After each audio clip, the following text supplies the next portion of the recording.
নমস্কার বন্ধুরা, কেমন আছেন সবাই?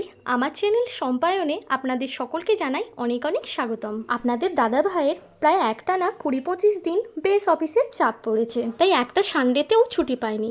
আর আজও ছিল সানডে। আজকে একটু তাড়াতাড়ি বেরিয়ে বলল সামনেই ওর মাসি বাড়ি আছে, ওখান থেকে একটু ঘুরে আসবে। তাই ঝটপট রেডি হয়ে বেরিয়ে পড়েছি দুজনে। ভীষণ গরম ছিল জানেন তো, তাই একটু ঠান্ডা নিয়ে নিচ্ছিলাম। তোমাদের দাদাভাই নিয়েছিল একটা ছাঁচ, আর আমার না এই আমুল কুলটা খেতে মোটামুটি ভালোই লাগে।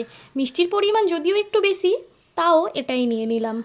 তবে এই ছাঁচটাও একটু ট্রাই করছিলাম। ভীষণ বাজে খেতে, ওয়েদারটা এতটাই বাজে ছিল না, আমার না ভীষণ গরমে কষ্ট হচ্ছিল। তাই এই ঠান্ডা জলের বোতলটার মধ্যে এইভাবে রুমাল পেঁচিয়ে নিয়ে মুখের মধ্যে দিচ্ছিলাম। ট্রেনের মধ্যে বেশ ভালোই ভিড় ছিল।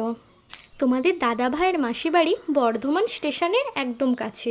আমরা যেখানে থাকি ওখান থেকে ওই 5-6টা স্টেশন পরেই।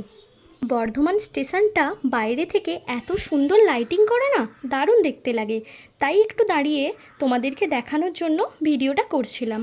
কত মানুষ এখানেতে রোজের যাতায়াত করে। আর এইদিকে গরমে আমার অবস্থা না ভীষণ খারাপ। 2 দিন পর আছে আমাদের বিবাহবার্ষিকী।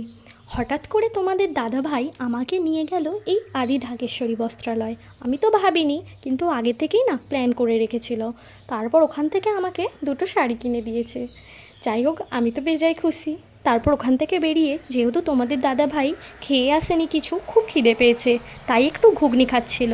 আর আমি খাচ্ছিলাম এই আলুর দমটা। আমি না আলুর দম দেখে বেশ অবাক হলাম। বাইরে এভাবে আবার আলুর দম তৈরি করে শুধু খাওয়ার জন্য বিক্রি হয়। আলুর দমটা কিন্তু খেতে ভীষণ টেস্টি ছিল। যাই হোক, এগুলো খেয়ে নিয়ে আমরা গেলাম মাসি বাড়ি।